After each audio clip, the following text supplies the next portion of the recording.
I'm going to have a tough time on this panel considering nobody stood up in favor of the metaverse. So there's going to be fireworks. Let's wait for some. Um, we have 30 minutes and we have a really eminent panel sitting in front of us here. I will dive straight in. And I think before we even start, it's really interesting to see the speed at which the Web3 movement is gaining momentum. Today it sits at $200+ billion and it's poised to grow to about $13 trillion in the next 10 years. Of course, wherever you look, the numbers are different. But today, it's not limited only to online gaming. There's hardware, there's software, live entertainment. Everywhere you look, there are more and more use cases emerging every day. And closer home to where we all really live, Fashion Week is moving to the Metaverse. We now have pretty much everywhere you look brands. So Lego is investing $2 billion with Sony to get into the metaverse. Epic Games is building a metaverse for kids. Yes, of course, there are 100 issues that still need to be addressed, but it is here and now. But enough from me.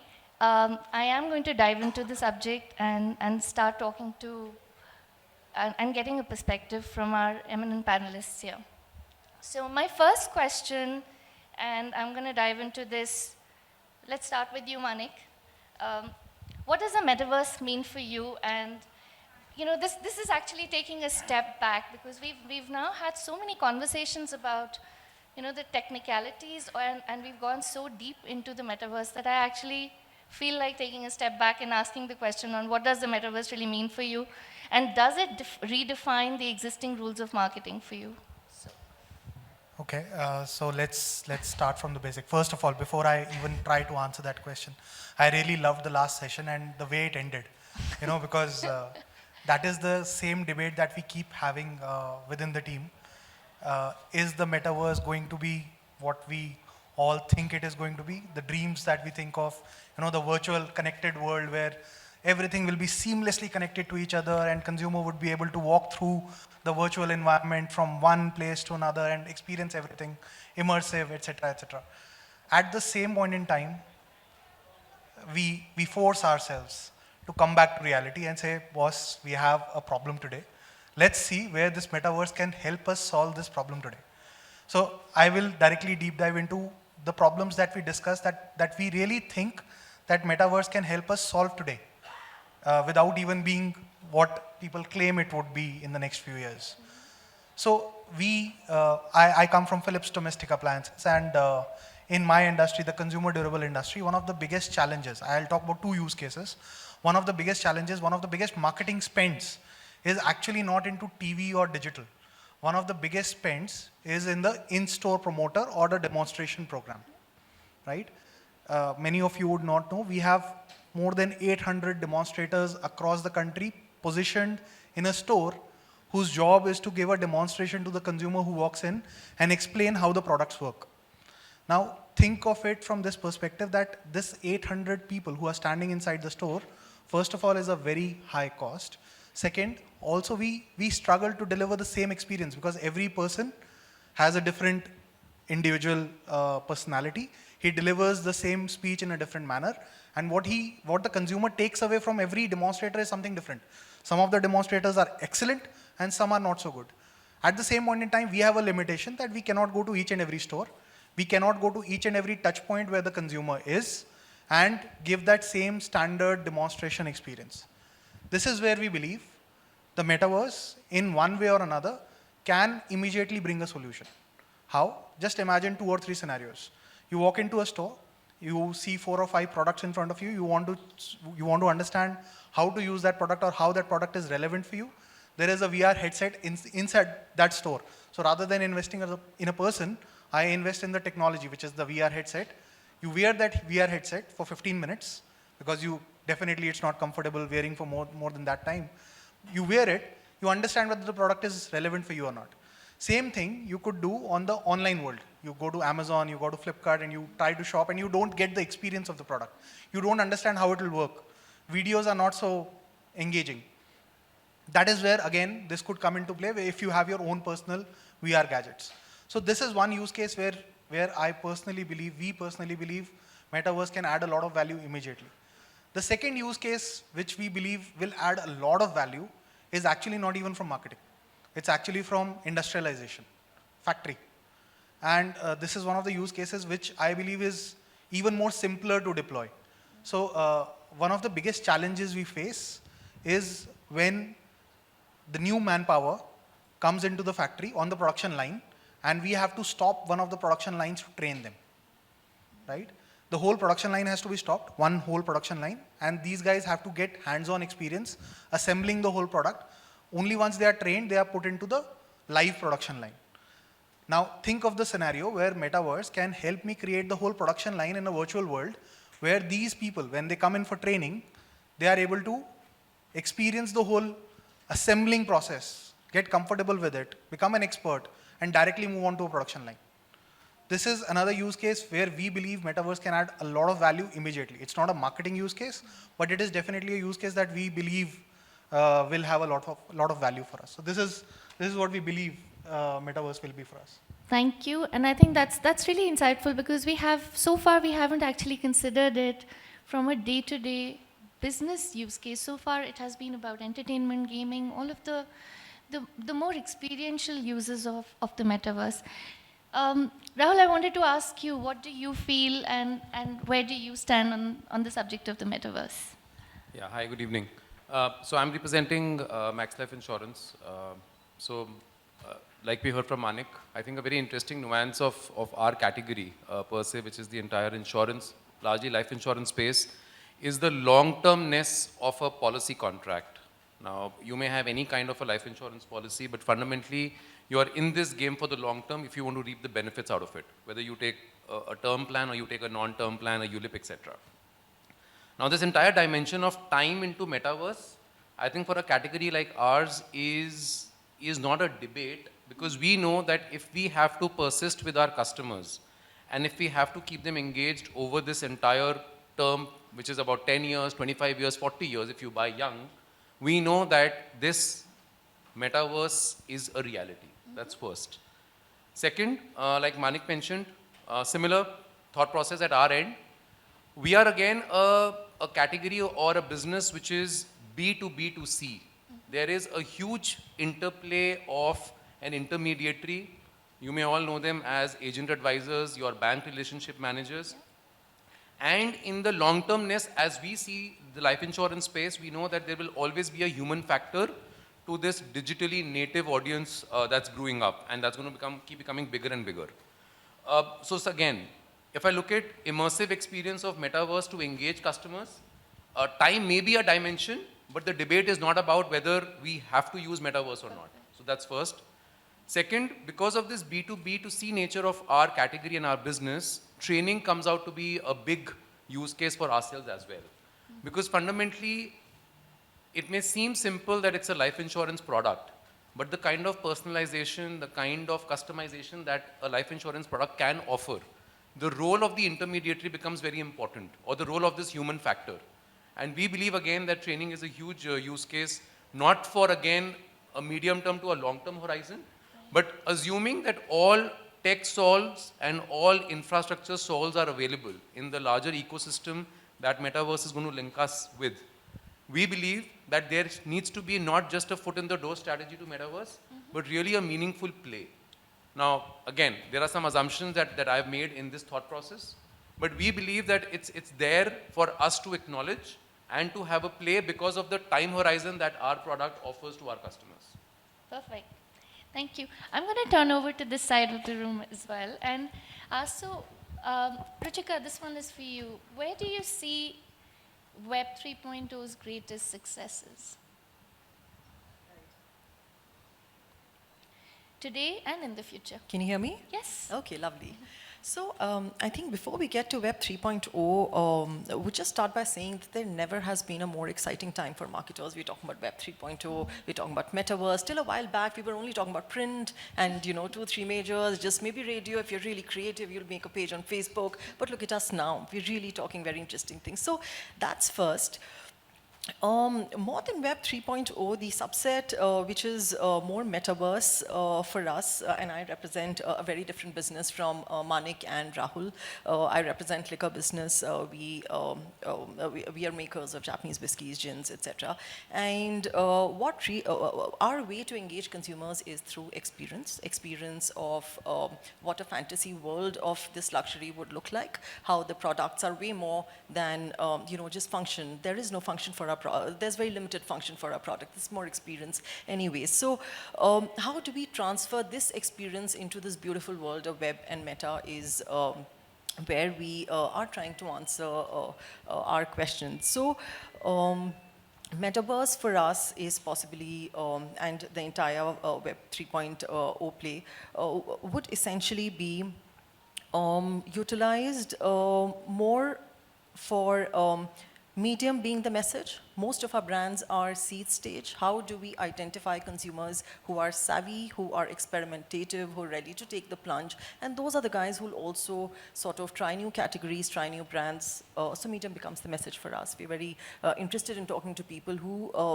by their own virtue, get into the metaverse. Second is, what is the model that we build for these consumers? And that is where we sort of, at this point, struggle to make something where consumers can come back. They can visit once, be very excited, take back an experience, but would they come back? And would, as a marketer, we'll have a constant struggle of creating new experiences to bring them back? Would that be very expensive? Would that have an ROI?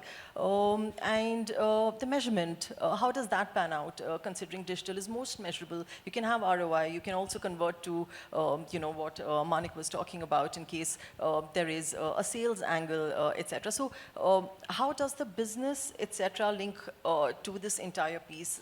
That is where we are. And hopefully the metaverse will evolve to be, as these multiverses emerge, there is fair amount of linkage, the network effects, and all of them converge for us to have some forced collaborations, reach out to the same consumer, etc. So that is how we think about this entire piece. Thank you. So that's one really big dimension of experience. And I'm going to jump over to Bhuvana to ask, what do you think about application in your specific category? Because you had some really interesting things to say about this as well. Absolutely, and I think all of them touched upon training, right, which is one of the key things in a HR services industry. And in today's world, if you can get candidates to come and interview in a metaverse, and this can kind of dissolve borders. That's one of the key issues that every country and every industry is facing to find the right talent. And if you're able to go across borders and do this and create the same experience, starting from interview to onboarding to training, I think that's going to be definitely a big use case. But I also want to allude to the point of how much investment can you make today. Is it really affordable, and especially is it a marketing agenda to create these investments? The previous panel was also kind of talking about, like, out of $100 you would invest $2 to $3 in metaverse in today's world. When that ratio changes, then I think the HR services industry will definitely lap it up, because it kind of allows you to have that one-on-one experience to one-to-many experience as well, from an interviewer to an interviewee, and from an organization to a lot more candidates. And then once you have them in, also allow for that employee engagement, which is another huge area of continuous evolvement. Evolution in an organization, because everybody is grappling around how much of Zumba can you do and how much of healthcare can you provide to the employees. So I think these are areas definitely that at least in HR services that we see things evolving. And of course it's really at a nascent stage. Sonali, there's a lot more to be done in this stage. And I think only when again, going back to the old point of regulations, only when those things are a lot more clearer will people and marketers start looking at even rewriting the rules for brands and engagement around metaverse. Because we need to, because the basic issue in Web 2.0 to Web 3.0 is the difference is the data, right? How much of control are you going to have over the data? How much of engagement are you able to provide to your consumer? How much of that personalization are you able to provide, which is the expectation from the consumer, but how much of you are able to take that onto the metaverse? That's a big question at this point in time, and unless I think it's at least a few years, and I'm sure like everybody's on a wait and watch, and we do see large brands who are able to afford like a Tata or a Gucci, and these are the brands that have invested in metaverse and doing the experiments. It needs to become a lot more affordable for, I would say, smaller brands and individual marketers, influencers to get into this space. But yes, I'd love to dabble in this as soon as possible to create that experience for both my clients and candidates. Thank you. So that we spoke about this as well, and you had a really interesting take on this as well, which is, so have you considered delving into the metaverse? And you also had a take from a consumer angle. I think I'm very interested in hearing that, and I'm sure everybody here is. Yeah, thanks. And I mean, it's, for me, for example, to hear some of the things that we've been discussing about is in many ways quite scary. If we look at HR services, for example, and the fact that interviews can be conducted on the metaverse, or you look at conferences like this, which would happen in the metaverse, and that's a natural extension, one of the first places of where the metaverse would go, right? That's an existential threat to travel and hospitality or airlines as a category. There are obvious applications in the immediate term for looking at the metaverse, for example, as a distribution platform for us. And there are airlines like Vueling internationally which have begun to look at the metaverse to be able to sell flights in the real world. That's a natural, obvious extension which is in the near term. It's very similar to how the internet is a distribution channel and has replaced offline channels earlier. But if you look at the nature of disruption that can be caused to travel, particularly air travel, with the metaverse, then that's something which is a very obvious area for us to look into, right? Why do you need travel? Need-based travel in essence would significantly go down, especially corporate travel. And therefore, it makes a lot more sense, and to be relevant to the consumer, you need to be an experiential brand which is offering something that at least in the next 10 to 20 years, the metaverse cannot afford to offer because they haven't got to that level of technology yet.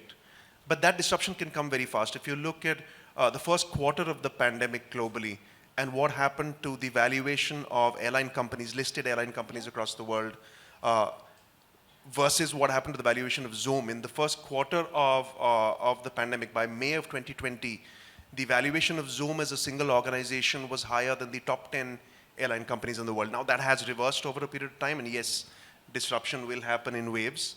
But I think what it brings to us is the question of defining who we want to be as an airline. There are two aspects in addition to the distribution platform, I think, that are relevant. One is to say that if you define yourselves as a point-to-point carrier of need-based travel, then your long-term existence with the metaverse will not be there. You need to be able to delve into and provide an experience that cannot be offered. There is also the opportunity, because if you look at the metaverse, I mean, how we define it, we call it the metaverse. It's not one metaverse. It's various different metaverses and platforms. There is a need to be able to transport your avatar from one metaverse to another, to transport goods, etc. All of that, and those technology platforms don't exist today. So if you define yourself as a technology platform that transports individuals, that connects people to other people, communities, and cultures, then there is a role for you to play in that universe that has a real world application as well. And I think that's where the future would be from a category perspective. Thank you.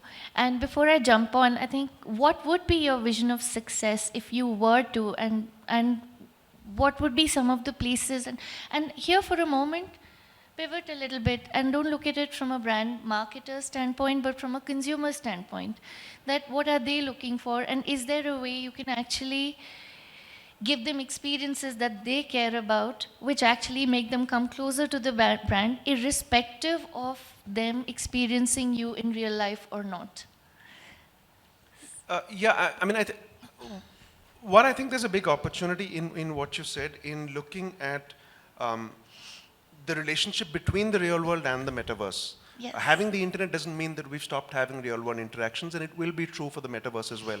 There are applications of being able to use NFTs, for example, or with Web 3.0 and the metaverse, in both interacting with each other, the fungibility of tokens, the fungibility of digital assets that you will be using in the metaverse to be used in the real world. We know, for example, and I think it's a bit ridiculous, that there is an airline which has sold an NFT of an airline ticket for $1 million. Now, yes, that's because it's the hype right now, and I think that part will obviously die down.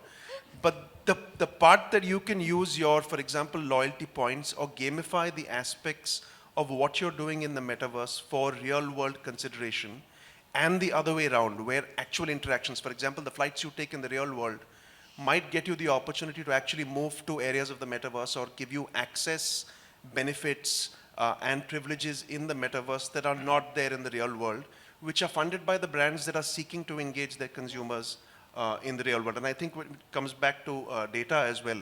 I mean, I strongly believe that the data of individuals needs to go back into their hands, and they need to be given the opportunity to monetize their own personal data and trade it only if they want to, with brands that they trust.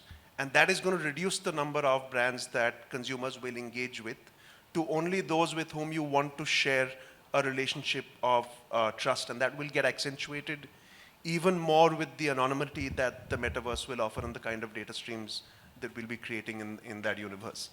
Yes, absolutely. And I think that is one of the things I wanted to tease out anyway.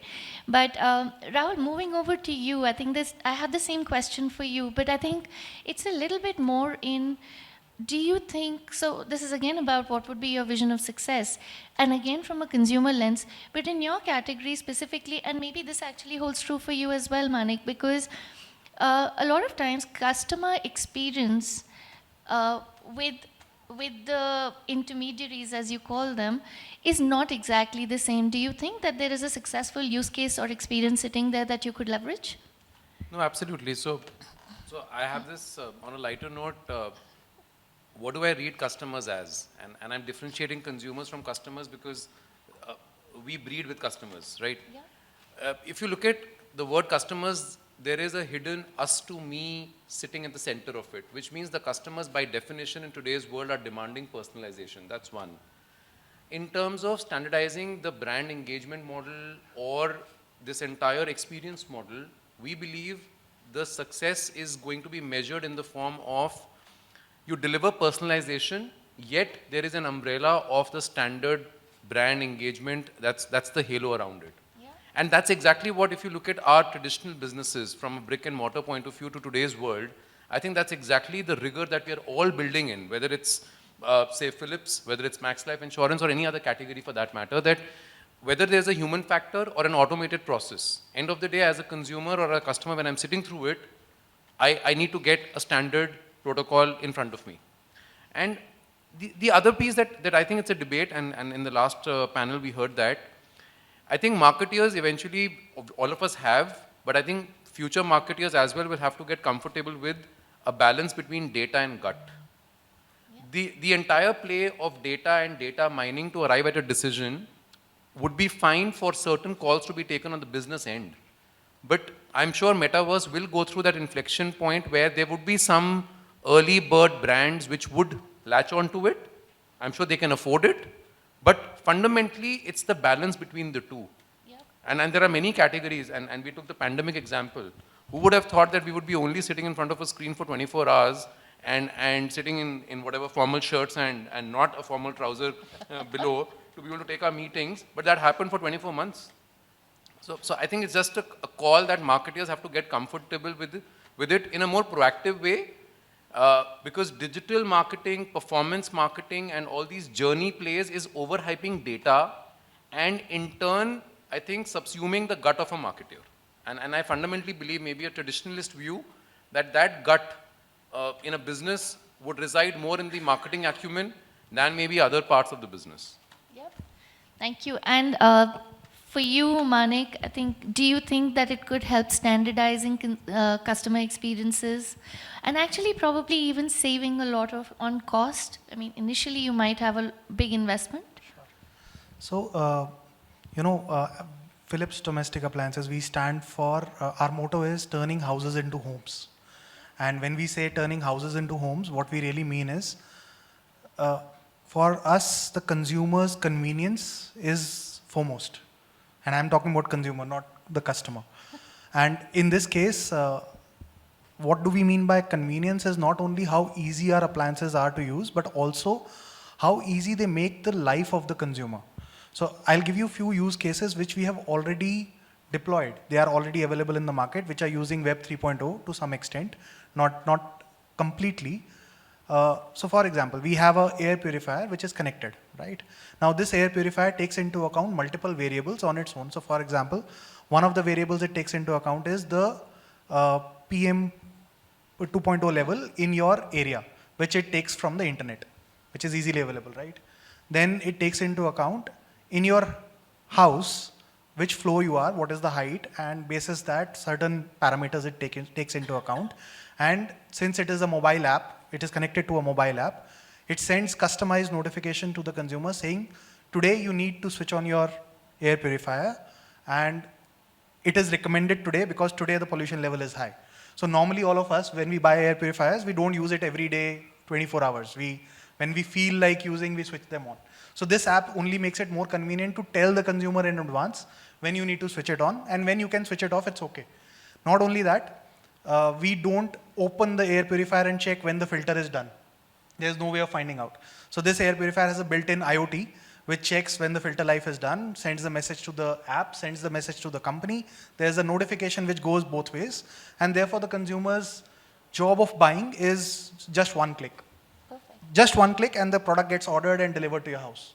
It's as simple as that, right? Now this is one use case. There's another use case we have, which is a NutriU app for air fryers, where if you want to search for recipes, the app takes into account the weather conditions today, what time of the day you are searching for a recipe, which part of the world you are searching for a recipe from, and thereby delivers the right recipes to you.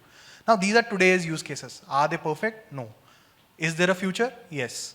The way we look at them today, these are all disjointed applications, right? I have an air purifier application, I have an air fryer application. Think of a world, and this is my favorite use case, this is my favorite dream. I don't know whether it will come to reality or not. Think of a use case, you're standing in your kitchen, you want to make a recipe, all you do is pick up your phone without opening an app, say best recipe for this time, or snack recipe, let's say it's evening, a snack recipe. The app automatically takes into account that you're asking for a snack, it's evening time, probably it's raining, pakoras are going to be the best recipe. Do you have the right ingredient in your refrigerator? If the ingredient is there, which is the right appliance which would cook that recipe and throw the right recipe at you with the appliance instructions, in fact, is connected to the appliance so that when the recipe is done, it even gives you a notification, here you go, eat it. Think of that dream. That actually is already in action in a lot of places. Yeah, we're a little slow, but that's okay. We'll get there. We'll get there soon. I wanted to ask Bhuvana, and this question's for you. And I think I'm going to pivot over to the next question, which is actually about, do you think the metaverse is here, or metaverse is here to stay, or is it just another new shiny toy? And then I'll come to you, Ruchika, for the same question. Right now, with all the arguments and the points that we're hearing, it seems to be a new shiny toy. But I think it's one of those like the Lego pieces that you can make anything out of, right? It's one of those toys that you can create, recreate, do what you want out of it. But yeah, I think it's, right now it seems to be a fad, and a lot of brands are wanting to experiment. Individuals have created their own avatars. Everybody wants to see what it looks like. There is that curiosity, and wherever there has been, this kind of curiosity, it has only moved in the direction of to stay. That's what has happened in most of the martechs as well, right? So I think it is here to stay, and hope his dream comes true as well. And you, Ruchika? Right. It's definitely the future of social media, and as marketers, we want to be where the consumer is. So I think There is a lot of supply-side action for Metaverse. Brand marketers are very excited, agencies are very excited, companies are very excited, manufacturers are very excited. Consumer is yet to be equally excited, but I think they will be in future. There is a fair amount of vanity fatigue, if I may call it that. Portraying yourself as someone in front of the entire world, they really want to move to a direction where there is a fair amount of another trend, which is DEI, where they want to be accepted for who they are. That's why this entire thing about adding your pronouns, and you can choose them yourself. So you want to stand for something close to the us to me and the personalization trend. So expressing yourself uniquely, Metaverse would allow for that. From being something that early adopters are choosing, it possibly will go mainstream. It'll be a perfect tool to build communities, and brands that want to engage those communities, I think, will jump into the Metaverse as well. I love what Nike is doing, how they've created the world now. How do the network effects, come in, and how do people come back? There's a lot of first-time visits, but would they come back? I think that'll be the test of Metaverse. It's the future of social media. Don't think it's the future of marketing. Marketers will have a very tough job of being everywhere that the consumer is. So it's not going to be that easy. It's just so highly fragmented. So yeah. I'll Thank just add, Sonali, I was at a Roca Gin event a month ago, but if you can create that in the Metaverse, I would definitely avoid traffic and enjoy the same experience. Then you haven't seen the wedding that happened in the Metaverse recently, and brands actually have jumped onto that. Yes. But that's another topic for another day. Thank you, everybody, for a really insightful conversation.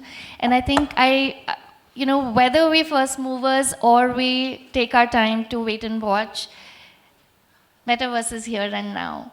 And I really resonate with what Rajesh from Perfetti just said, which was about having a growth mindset and being open to what's going on, flying a plane while we're still building it, because there is nothing like perfection, and then figuring it out, failing fast so that we can move on and try the next new shiny thing.